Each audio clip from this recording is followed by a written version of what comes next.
Hi, my name is Catherine Went with Syscon, and thanks for taking a few minutes with me. I'd like to give you a sneak peek on an article that's coming up in the Business Ledger. I contribute a tech tip article in the Business Ledger each month, and the one that's coming up late January, early February is on UPS devices, and I don't mean United Parcel Service. So these are the battery backup units that are on your server, hopefully on some of your workstations, and it's different than a surge strip.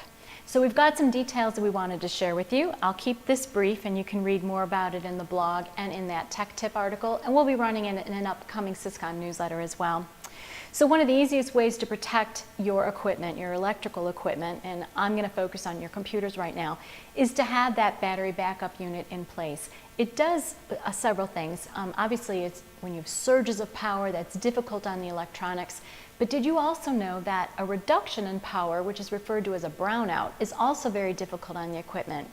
And there's such thing as dirty power. And these units clean up the power, provide a regular resource of electricity to the electronics, which gives them a longer lifespan. And of course, we invest a lot in our computers, so we're certainly interested in a longer lifespan. What equipment should be plugged into a UPS device? Well, some people think of their server, and that's a great place to start. One of the frustrations that we have is we will quote a UPS device, usually APC, which is a brand name, and we'll quote it based on the wattage and the electrical draw of the equipment that's involved. And you might have multiple units plugged into such a device. And then our clients might go out and go to Best Buy or something like that and find it at a better price. Unfortunately, it's not the same unit. So we come out, we want to install that for you. It's not the same unit, and additional time and resources are spent returning it and buying the correct unit. So if you'd like some help speccing it out, we would be more than happy to help you. We want to make sure you have the right unit in order to get the end result that you're looking for.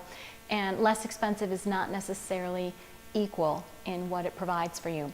For your servers, there are also features where you can set it to automatically run a script that will shut down your server within the time of the battery life in an elegant stepwise fashion. And for those of you who have an ESXi host or something where you're hosting several computers, several servers on one device, that's very important so that the domain controller goes down last. So there's a couple tricks on there. And also your workstations. They really need the power protection as well. These are expensive pieces of equipment for you, whether you have a thin client, a laptop, or a workstation. So I hope this whetted your appetite a little bit for this conversation. Take a look for the Tech Tip article in the Business Ledger and in an upcoming Syscon newsletter, and thanks for taking a few minutes with me. Have a great rest of your week.